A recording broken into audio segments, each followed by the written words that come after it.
Greetings, judges. My name is Gabriella from SMP Santo Aloysius, Sultan Agung, Bandung. Today, I would like to tell you a story called The Ugly Duckling.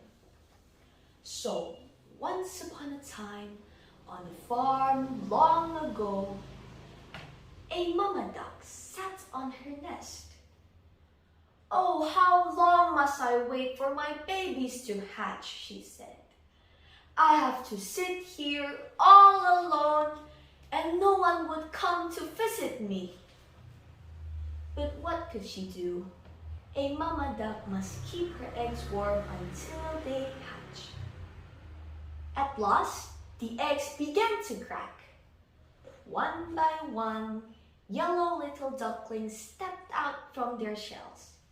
They shook their wings and said, "Quack, quack." "Look at all of you," said Mama Duck with joy.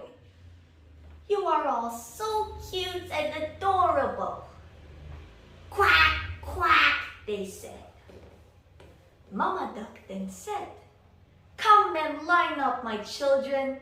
We will go down the lake for your very first swim." After that, she counted. 1, 2, 3, 4, 5.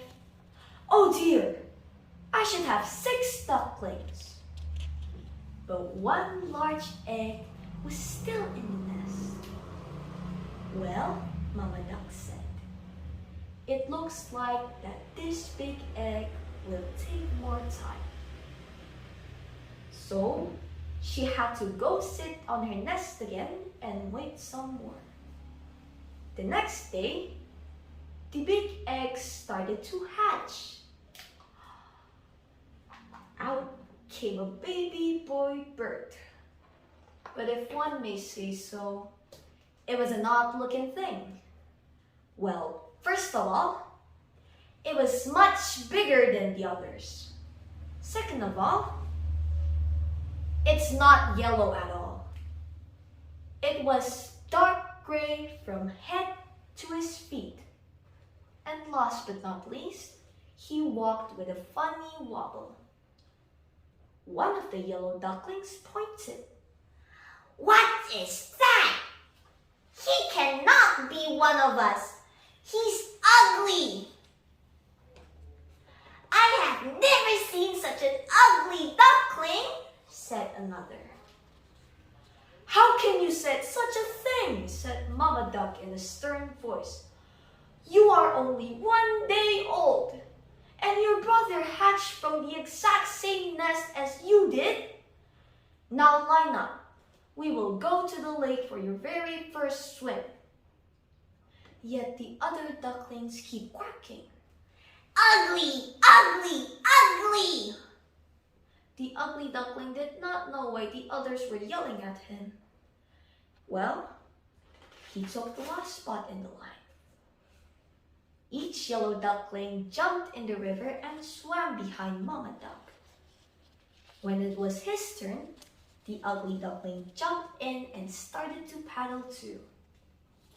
"Well, at least he can swim," said Mama Duck to herself. When they left the water and started to play, the ugly duckling tried to play with his brothers and sister too. However, they yelled, "Go away! We will not play with you! You are ugly! And you walk weird too! You know what? You would do us a big favor if you just went away from here." All of them started to quack. "Get out! Get away! Get out of here!" "Why won't they let me stay here?" said the ugly duckling to himself.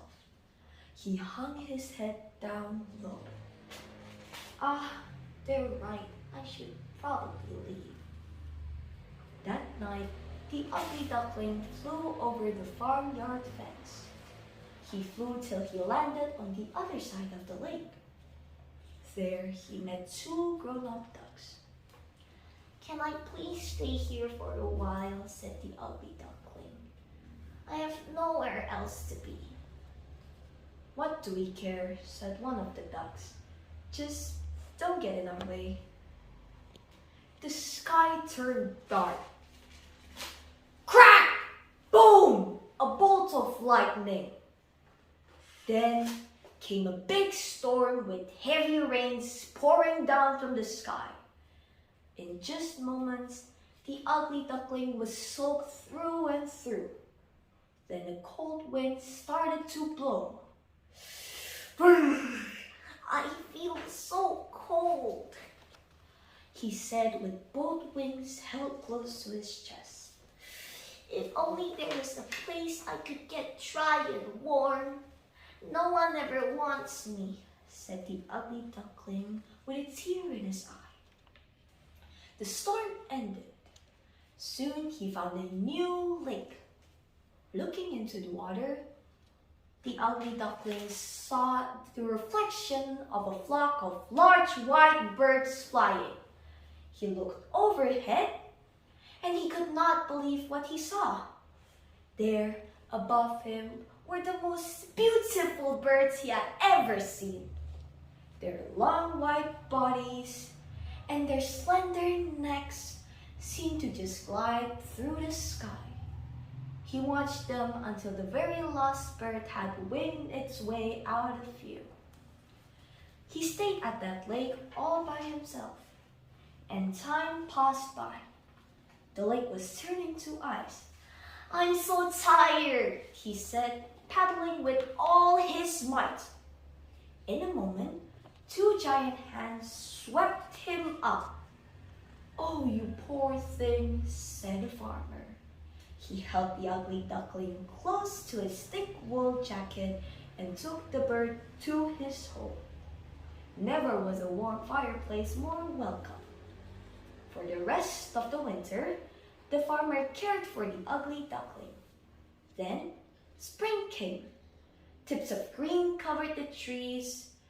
Bright flowers popped up from the ground and started to bloom. "Well, it is time for you to go to the lake to swim again as you were born to do," said the farmer. He took the duckling back to the lake where he had found him and set him with care to the water. "Gosh, I feel strong," said the young bird, flapping his wings. "Why, I've never felt this strong my entire life."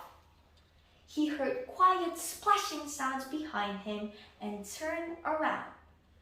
A flock of those same beautiful birds he had seen in the sky before landed behind him on the water.